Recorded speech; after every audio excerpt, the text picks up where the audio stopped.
पद्म सिंह भैया, ओम और सोम दोनों का अर्थ क्या है? छोटे रूप में बताने का। हाँ, ओम और शिवोहम है ना। शिवोहम का अर्थ होता है कि मैं शिव स्वरूप हूँ। और ओम ब्रह्माकार है। ओम त्रिदेवों को एक साथ लेकर चलता है। अकार, उकार और मकार। अकार नाभि कमल अर्थात ब्रह्मा, उकार अर्थात हृदय कमल और भगवान विष्णु, और मकार अर्थात आज्ञा चक्र अर्थात भगवान महादेव। ओम एक बहुत बहुत बड़ी चीज़ है। और जो शिवोहम मंत्र है वो शैवियों के लिए विशेष है।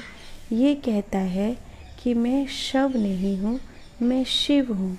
प्रकृति और परमात्मा दोनों को संगठित करके लेकर आता है शिवोहम मंत्र।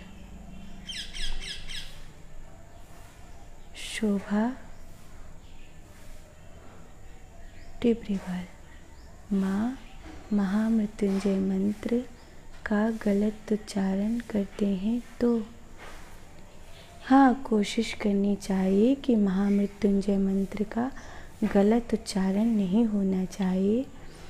अगर अनुष्ठान के तहत कर रहे हो तो गलत होना ही नहीं चाहिए, पर अगर सहज भाव से कर रहे हो तो जैसे तोतली वाणी को भी माँ बाप स्वीकार करते हैं, ऐसे ही हमारे भाव को उच्चारण गलत होते हुए भी परमात्मा स्वीकार करते हैं।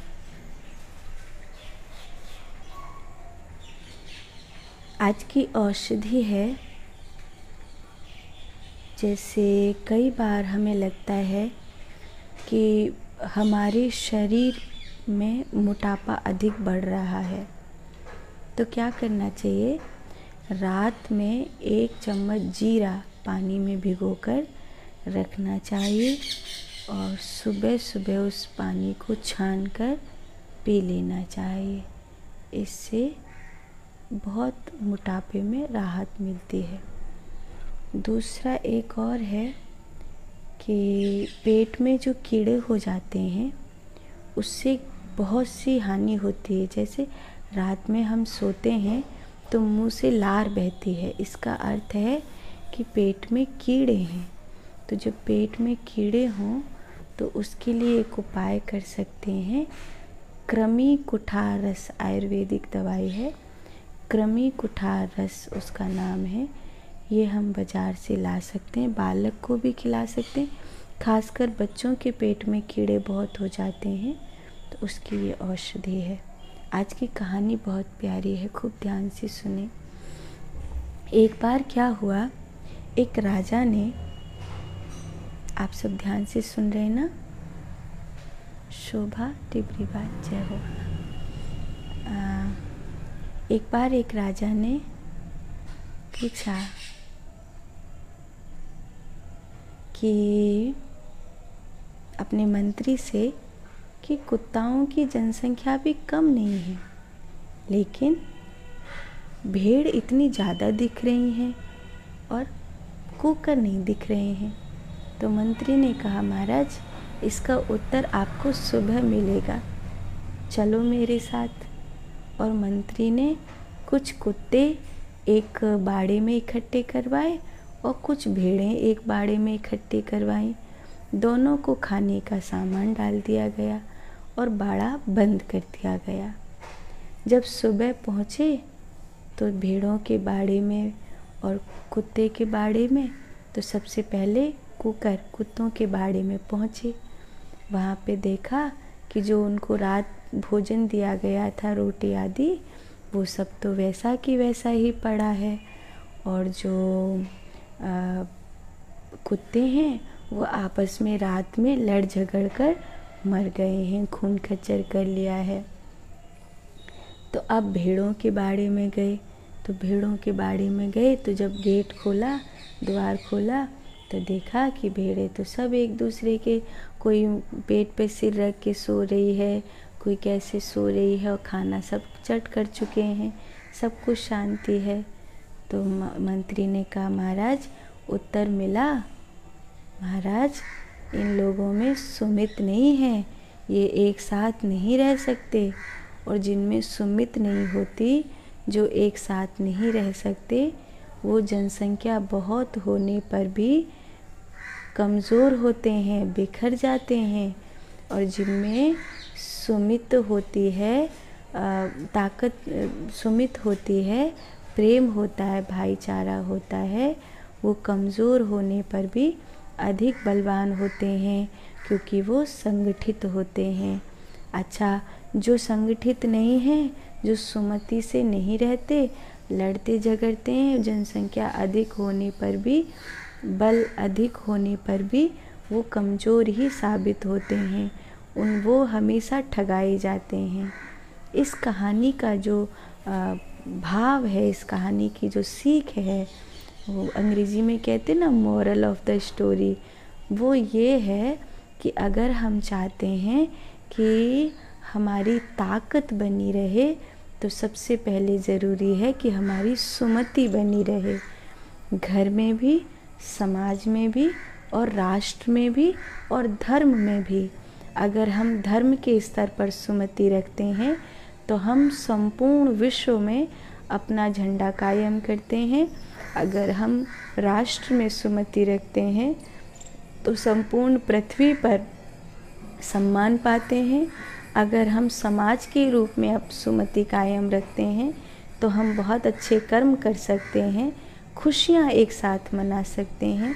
और अगर हम परिवार के रूप में सुमति रखते हैं, तो एक बेहतर ज़िंदगी जी सकते हैं। सुमति नहीं है, कटुता है, केवल अपना अपना सोचते हैं, तो कभी भी सुख समृद्धि नहीं आ सकती है।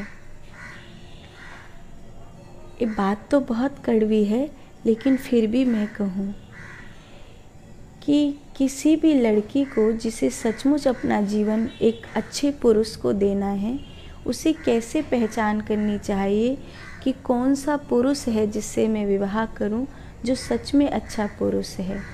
एक बड़ी प्यारी पहचान है विवाह से पहले। एक प्रैक्टिकली बता रही हूँ, सन्यासी होने के नाते। जो लड़का, कई बार हमने देखा है कि माँ के लिए तो बाज़ार से भी सब्जी खरीद के नहीं ला सकता, और प्रेमिका के लिए, पत्नी के लिए रसोई में उसके साथ खड़े होकर भोजन बनवा सकता है। तो वो जो पुरुष है, वो वस्तुतः अपना मान खो चुका है। जो अपनी माँ के लिए तो बाज़ार से भी सब्जी खरीद के नहीं ला सकता, और प्रेमिका के लिए रसोई में साथ खड़े होकर आटा भी मढ़वा सकता है, सब्जी अमनियाँ भी करवा सकता है।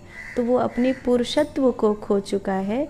वो मात्र एक भोग वासनाओं का गुलाम पुरुष है, और ऐसे पुरुष के साथ कभी भी सुखी नहीं होगे। अब स्त्री की बात, कौन सी स्त्री के साथ तुम सुखी होगे? जो स्त्री अपने सास ससुर की नहीं करना चाहती, जो स्त्री अपने परिवार से प्रेम नहीं रख सकती, केवल एक पुरुष के ही जीवन से बंधी हुई रहना चाहती, उसी का संपूर्ण प्रेम चाहती है, तो वो स्त्री अपने पुरुष को गुलाम बनाएगी। और वो स्त्री कभी भी स्त्रीत्व से भरी हुई नहीं है, अहंकार से भरी हुई है, जो भोग वासनाओं का गुलाम बनाएगी अपने पुरुष को। तो ये दोनों ही, और आज जो इस समय संस्कृति और इस समय जो युवा पीढ़ी की स्थिति है, वो यही है कि ऐसा लड़का ढूंढो जिसके माँ बाप नहीं हो। और हालांकि लड़कियां खुद ही ढूंढ लेती हैं, और अगर होते भी हैं तो वो उनसे दूर करवा देती हैं। और पुरुष चाहता है कि मैं ऐसी लड़की ढूंढूं जो सिर्फ मेरी हो और किसी का नहीं देखती हो। तो ये जो दोनों ही धारणाएं हैं, ये गलत है। ऐसे में स्त्री पुरुष अलग रहेंगे, नौकरी करेंगे, बच्चे को आई पालेगी, और बस ऐसे ही ज़िंदगी चलेगी। लेकिन भारतीय संस्कृति कहती है हमारे दुख छोटे हों और खुशियाँ बड़ी हों, ये तभी हो सकता है। अच्छा, दुख बड़े होंगे, खुशियाँ छोटी होंगी कब? जब आप, हम दो और हमारे दो या हमारा एक, इससे आगे नहीं सोचते, तो आपके दुख बड़े होंगे और खुशियाँ बहुत छोटी होंगी। लेकिन जब आपका परिवार बहुत बड़ा है, जब आपका परिवार बहुत बड़ा है, तो आपके दुख बहुत छोटे होंगे और खुशियाँ बहुत बड़ी होंगी।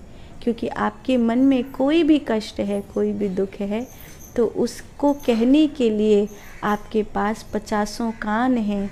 कोई भी पीड़ा है, उसको देखने के लिए हजारों 50 आँखें हैं उसको, और उस सांत्वना देने के लिए, गले से लगाने के लिए माँ है, परिवार के बहुत सारे सदस्य हैं। तो दुख बहुत छोटा हो जाता है। किसी के माथे में भी दर्द होता है तो घर के 10 सदस्य हैं सुनने वाले। लेकिन कुछ लोग होते हैं कि किसी से कहे ही नहीं, बस अपना दुख अपने में रखें। हम किसी से कुछ नहीं कहना चाहते, क्योंकि हम अपनी चीज़ों का तमाशा नहीं बनाना चाहते। आजकल की सोच ये हो गई है कि अपनी चीज़ें अपने तक रखो। नहीं, अपने परिवार से शेयर करो। अगर एक साथ रहते हो तो, अगर मिलजुल कर रहते हो तो, अगर परिवार में खुशियाँ बड़ी करनी है और दुख छोटा करना है, तो एक दूसरे से अपना दिल खोल कर रखना ही पड़ेगा। हनुमान जी ने आज सीना चीर कर नहीं दिखाया होता तो कौन जानता कि सीताराम जी को प्यार करने वाला हनुमान कैसा है। हनुमान जी ने अपना सीना चीर कर दिखाया है। हमें भी अपने परिवार में खुशियाँ बड़ी करनी है और दुख छोटे करने हैं। आप अगर चाहते हो कि आपकी खुशियाँ बड़ी हों और दुख छोटे हों, तो संगठित रहिए, परिवार के साथ रहिए। और जिन लोगों को केवल एक ही स्त्री या पुरुष से नेह होता है और बाकी परिवार के प्रति नेह नहीं है, सोच नहीं है, शेयरिंग नहीं है, बातें नहीं है, उन लोगों से, वो आपको कभी सुख नहीं दे सकते। उन लोगों से दूर रहिए। ये पहचान है, ये पहचान है कि जो अपनी माँ का ना हुआ वो स्त्री का कैसे होगा, जो अपने सास ससुर की नहीं हुई वो अपने पति की कैसे होगी। ये पहचान है कि जो समाज का, राष्ट्र का, धर्म का नहीं है, वो व्यक्ति भगवान का कैसे होगा। देखने वाली बात है। आप विचार अवश्य करेंगे। कल फिर ध्यान की बैठक में हम सम्मिलित होंगे। आज का होमवर्क यही है कि चरित्र, प्रसन्नता और सौहार्द, इन तीनों पर चिंतन करेंगे। आप सब इस ध्यान की बैठक में सम्मिलित हुए। खूब साधुवाद। खुश रहो।